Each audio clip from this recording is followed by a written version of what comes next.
او چې چا خودکشي وکړه دی به سیده جهنم ته ځي. د دې وجې نه د دې نه منع کول پکار دي. مسله یاده کړئ چې چا خودکشي وکړه سره د عقل او د بلوغ ځان مړ کو ځان قتل کو په هرې طریقې سره چې وي نو جنازه به کیږي مسلمان دی خو نیکان صالحان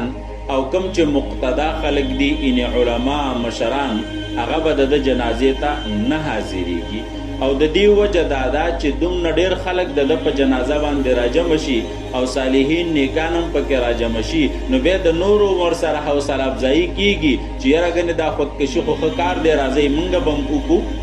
نو چې کله علما د جنازې له نه راځي مقتدا او مشران د جنازې له نه راځي نو بقیا چې کم خلک وي هغې ته یو قسم زجر میلاو شي چې یاره دا خودکشي کړې ده ځکه دا خلک جنازې له را نه لې. نو دا عمل چونکې قبیح دی او حرام کار دی